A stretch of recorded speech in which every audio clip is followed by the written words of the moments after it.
नमो नमः विद्यार्थियों। Online class में आपका हार्दिक स्वागत है। हम पढ़ रहे हैं संस्कृत विषय बीए पार्ट फर्स्ट और पेपर का नाम है दृश्य एवं श्रव्य काव्य। देखिए विद्यार्थियों, हम पढ़ रहे हैं पुस्तक स्वप्न वासवदत्तम। स्वप्न वासवदत्तम पुस्तक भास कवि ने लिखी है और इसमें देखिए जब पद्मावती के यहाँ पद्मावती के यहाँ योगेंद्रायण और वासवदत्ता पहुँच जाते हैं और योगेंद्रायण और वासवदत्ता जब वहाँ पर पहुँच जाते हैं तो क्या होता है, देखिए कि वह जो पद्मावती है उसका एक कंचुकी है और कंचुकी घोषणा करता है कि जो पद्मावती है वह दान देना चाहती है और इस आश्रम में जिस व्यक्ति को जो वस्तु चाहिए वह वस्तु मांग ले। इस प्रकार विद्यार्थियों देखिए क्या कहता है, कंचुकी का कथन है, क्या कहता है, कस्यार्थ कलसेन को मृगयते वासो यथा निश्चितम दीक्षां पारितवान किम इच्छति पुनर्देयम गुरुर यद भवेत आत्मानुग्रहम इच्छति य निर्वजा धर्माभिराम प्रिया यदस्यास्ति समीप्सितम वदतु तत् कस्याद्य किम दीयताम। देखिए विद्यार्थियों, महाकवि भास का ये नाटक है और इसमें एक कंचुकी है और कंचुकी पद्मावती की तरफ से ये घोषणा करता है। क्योंकि जो पद्मावती है वह दान देना चाहती है विद्यार्थियों, और वह जब दान देना चाहती है तो उसका कंचुकी ये घोषणा करता है कि कस्य अर्थ, कस्य माने किसका और अर्थ माने प्रयोजन, कलसेन वहाँ पर आश्रम में घोषणा करता है कि भाई किस तपस्वी को, किस आश्रमवासी को तो कलश चाहिए। कमंडल रखते हैं, आपको पता होगा ऋषि मुनि आदि जो होते हैं तो उन पे कमंडल होता है, तो कलसेन। तो कंचुकी क्या कहता है, कस्य अर्थ कलसेन, अर्थ कहते हैं प्रयोजन को, तो किसको तो कलश की आवश्यकता है, किसका प्रयोजन तो कलश से है। को मृगयते वासो, को मृगयते वासो, और कह माने कौन, मृगयते माने ढूंढता है, अर्थात किसको जरूरत है, वासः, वास कहते हैं वस्त्र के। क्या कहा देखिए कि को मृगयते वासः, वास कहते हैं विद्यार्थियों वस्त्र को। तो क्या कहा पहली पंक्ति में, कस्य अर्थः कलसेन, कंचुकी कहता है कि किस व्यक्ति को तो कलश की आवश्यकता है।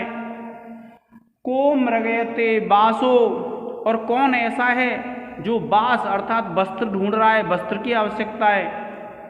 यथा निश्चितम दीक्षां पारितवान, के यथा निश्चितम जो निश्चित थी ऐसी दीक्षां पारितवान, दीक्षा को करने के लिए, किम इच्छति पुनः देयम गुरुर यद भवेत, कि कौन अपने गुरु को गुरु दक्षिणा देना चाहता है, अर्थात जिसकी शिक्षा पूर्ण हो चुकी है, जो व्यक्ति अपने गुरु को कुछ देना चाहता है, तो ऐसा कौन है जो अपने गुरु को कुछ देना चाहता है। और देखिए फिर क्या कहते हैं, आत्मानुग्रहम, आत्म अनुग्रह, अपने ऊपर अनुग्रह, इच्छति इच्छा करती है, चाहती है, यह इस संसार में, इस लोक में, इस स्थान पर, निरपजा, निरप कहते हैं राजा को और जा माने जन्म लेने वाली, अर्थात राजा की पुत्री, धर्म अभिराम प्रिया, जिसको धर्म प्रिय है, ऐसी जो राजा की पुत्री है वह अपने ऊपर अनुग्रह चाहती है। तो जिस व्यक्ति को कलश की आवश्यकता है वह कलश मांग ले, मृगयते वासो, और जो वस्त्र ढूंढ रहे हैं वे वस्त्र मांग ले, किम दीक्षां पारितवान किम इच्छति पुनर्देयम गुरुर यद भवेत, कि जिस व्यक्ति की शिक्षा पूर्ण हो चुकी है और उसे अपने गुरु के लिए कुछ देना है तो वह व्यक्ति भी मांग ले। और यद अस्य अस्ति समीप्सितम, जिस व्यक्ति को जो जो चीज़ की आवश्यकता है, वदतु कहे, तत् कस्य अद्य किम दीयताम, कि किस व्यक्ति को आज क्या चीज दी जाए, इसके विषय में वह कहे। देखिए क्या कहते हैं, एक बार पुनः देख लीजिए। तो क्या कहते हैं विद्यार्थियों कि किसे कमंडल की आवश्यकता है, कौन वस्त्र चाहता है, तथा निश्चय अनुसार शिक्षा समाप्त कर लेने वाला वह पुनः क्या चाहता है जो गुरुजी के लिए दी जा सके, और धर्म में जो अभिरुचि रखने वाले, लोगों से प्रेम करने वाली जो राजकुमारी पद्मावती है, वह अपने ऊपर अनुग्रह चाहती है, कृपा चाहती है, और जिसे जो वस्तु चाहिए वह बता दे कि किसको क्या दिया जाए। क्या कहा देखिए, कस्य अर्थः कलसेन, किस व्यक्ति को तो कलश की आवश्यकता है, को मृगयते बासो, और कौन वस्त्र ढूंढ रहा है, यथा निश्चितम, जैसा निश्चित है। और फिर क्या कहते हैं, दीक्षाम पारवित्तवान केमिच्छति पुनः देयम गुरोर्यद भवेत, और जिस व्यक्ति की शिक्षा पूर्ण हो चुकी है और उसे अपने गुरु के लिए कुछ देना है, तो वह व्यक्ति भी क्या है, यह दे। और आत्मानुग्रहम इच्छति यह निर्पजा, और यह जो निर्पजा है धर्म अभिराम प्रिया, और जिसको धर्म प्रिय है, ऐसी जो राजकुमारी पद्मावती है, आत्मानुग्रहम इच्छति वह इस आश्रम में अपने ऊपर कृपा चाहती है। और यदस्य अस्ति समीप्सितम, और जिस व्यक्ति को जिस चीज की आवश्यकता है, वदतु कहे, तत् कस्य अद्य किम दीयताम, किस व्यक्ति को क्या चीज दी जाए, इस विषय को वह कहे। क्या कहा कंचुकी ने कि जो व्यक्ति जिसको कलश की आवश्यकता है, सन्यासी को, वह कलश मांग ले। दूसरी बात कहते हैं जो सन्यासी, जो आश्रमवासी वस्त्र ढूंढ रहे हैं, वो वस्त्र मांग लें। जिस व्यक्ति ने, कोई ब्रह्मचारी जिसने अपनी शिक्षा दीक्षा पूर्ण कर ली है, वह अपने गुरु को देने के लिए जो दक्षिणा, गुरु दक्षिणा देते हैं, वह जो भी आवश्यकता हो वह मांग ले। और यह जो राजकुमारी है पद्मावती, वह अपने ऊपर अनुग्रह की इच्छा करती है और उसको धर्म प्रिय है, और वह चाहती है कि मेरे ऊपर कोई कृपा हो, और इसलिए जिस जिस व्यक्ति को जिस जिस चीज़ की आवश्यकता है वह उस चीज़ को कहे, जिससे कि किसको क्या चीज़ दी जाए। इस प्रकार से इसमें कंचुकी कहता है। क्यों? क्योंकि वहाँ पर आश्रम में जब अपनी माँ से मिलने जाती है पद्मावती, तो ऐसी घोषणा करती है कि दान देना है हमें, तो किस को कमंडल चाहिए, किसको वस्त्र चाहिए, कौन ऐसा ब्रह्मचारी है जिसकी शिक्षा पूर्ण हो गई हो और उसे अपने गुरु के लिए गुरु दक्षिणा देनी है। तो जिसको जो चीज़ चाहिए वो आज बता दे और उसको क्या देना है। और यह जो राजकुमारी पद्मावती है, इसको धर्म प्रिय है और वह इस आश्रम में अपने ऊपर कृपा चाहती है, कृपा की इच्छा करती है। इस प्रकार से वह कंचुकी कहता है। जब विद्यार्थियों आप प्रसंग लिखते हैं तो आप लिखेंगे इस पद्य में कंचुकी दान की वस्तुओं की घोषणा करते हुए कहता है, या फिर दान की घोषणा करते हुए कहता है, और फिर आप इसकी व्याख्या लिख देंगे। अब देखिए फिर हम व्याख्या के बाद क्या लिखते हैं विद्यार्थियों, विशेष लिखते हैं विद्यार्थियों। अब देखिए विशेष में क्या लिखेंगे आप, देखिए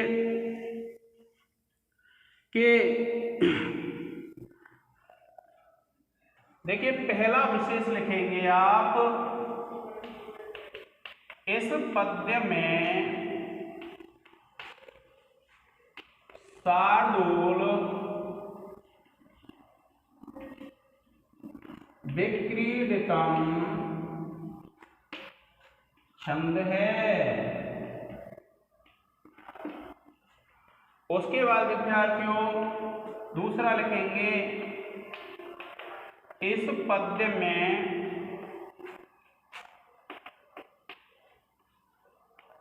अनुप्रास अलंकार है।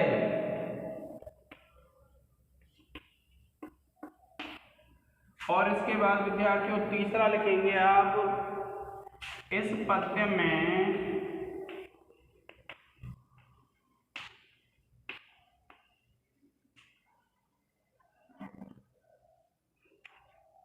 शांत रस है।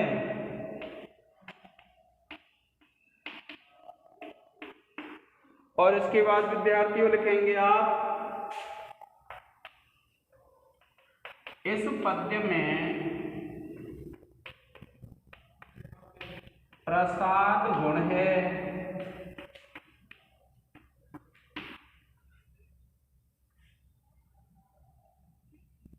और पांचवा लिखेंगे, इस पद्य में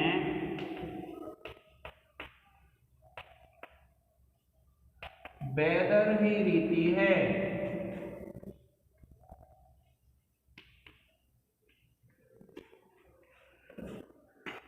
ठीक है प्रिय विद्यार्थियों, आप इसका एक स्क्रीनशॉट ले लें और स्क्रीनशॉट लेकर के फिर हम लिखेंगे व्याकरण टिप्पणी।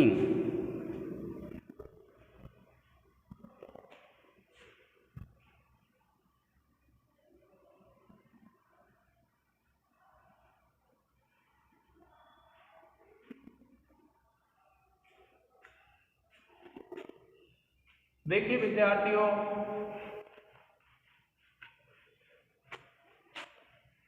अब व्याकरण टिप्पणी लिखेंगे हम, जो अंतिम चरण होता है हमारा व्याख्या का।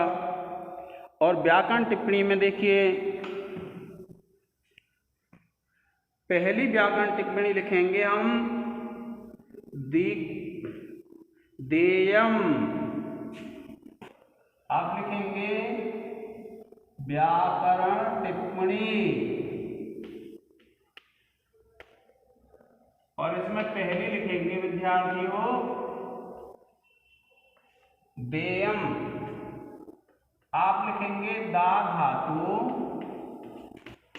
यत प्रत्यय। उसके बाद दूसरी लिखेंगे विद्यार्थियों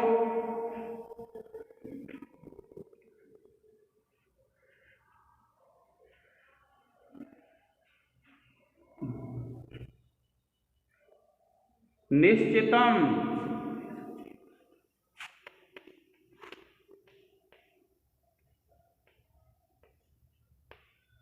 इसमें लिखेंगे निस उपसर्ग है,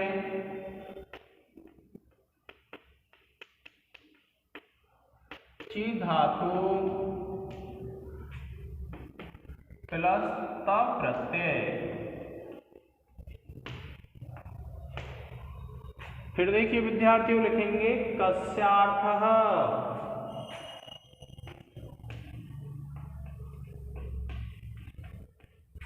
आप लिखेंगे कस्य प्लस अर्थ। आप लिख देंगे दीर्घ संधि, और आप लिख देंगे अतः सवर्णे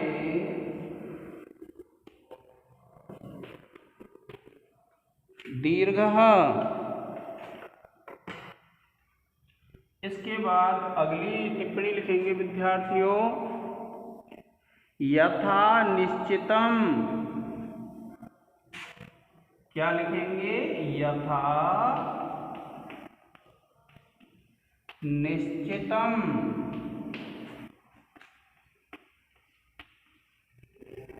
निश्चितम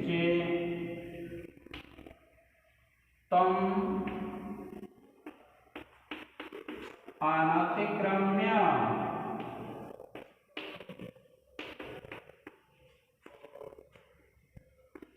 अव्ययी भाव समास।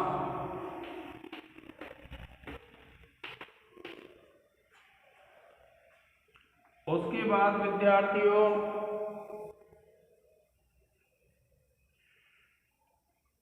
आप लिखेंगे, देखिए वदतु।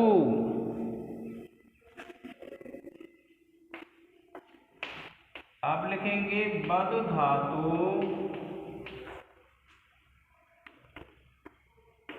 लोट लकार प्रथम पुरुष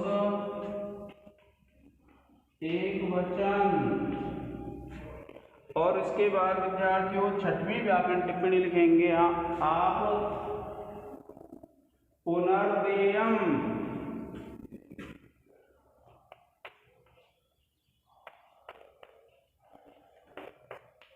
आप लिखेंगे पुनः प्लस देयम, और आप लिख देंगे विद्यार्थियों विसर्ग संधि। ठीक है विद्यार्थियों, और फिर देखिए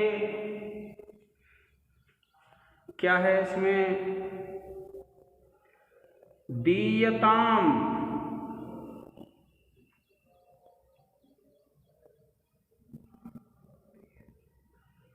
सातवां है दीयताम, दा धातु लोट लगा प्रथम पुरुष एक वचन।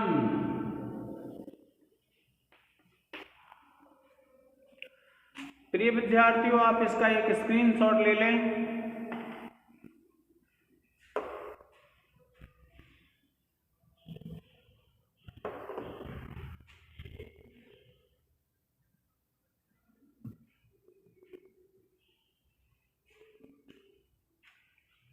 देखिए विद्यार्थियों, अध्ययन कर रहे हैं आप, और अध्ययन के लिए आपने कितना पढ़ा, कितना आपने ग्रहण किया, इसके लिए मूल्यांकन किया जाता है विद्यार्थियों। और मूल्यांकन के लिए आज मैं आपको दूंगा 5 प्रश्न, जिनके उत्तर आपको कमेंट्स बॉक्स में देने हैं, और जिस नंबर से आपके पास वीडियो आती हैं, नंबर है 9887803225, उस नंबर पे आपको अपनी उत्तर पुस्तिका में लिख के व्हाट्सएप पे भेज देने। अब देखिए मैं 5 प्रश्न दूंगा जिसके उत्तर आपको लिख के भेजने हैं। देखिए पहला प्रश्न है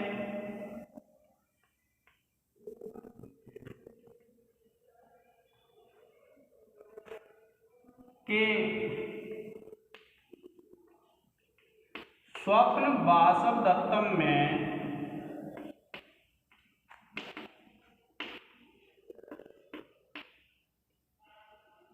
कितने अंक हैं?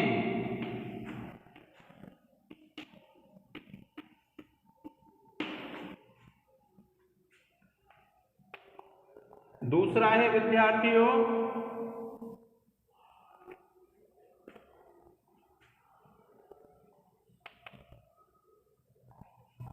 अवंतिका और परिव्राजक के रूप में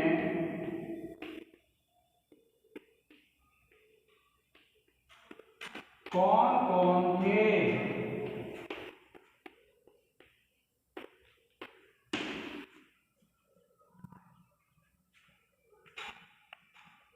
तीसरा, वासवदत्ता के भाइयों का क्या क्या नाम था?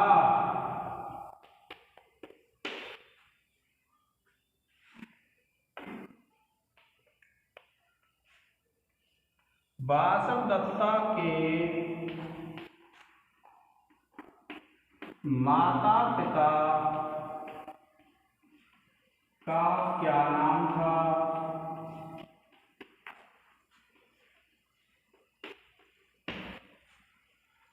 और अंतिम प्रश्न है विद्यार्थियों,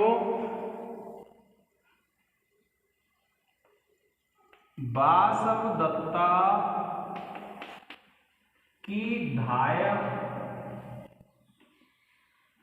एवं वीणा का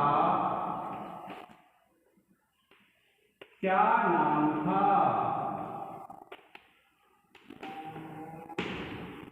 प्रिय विद्यार्थियों, आपको इन प्रश्नों के उत्तर देने हैं। आज के इस लेक्चर में इतना ही। आप इसका एक स्क्रीनशॉट ले लें।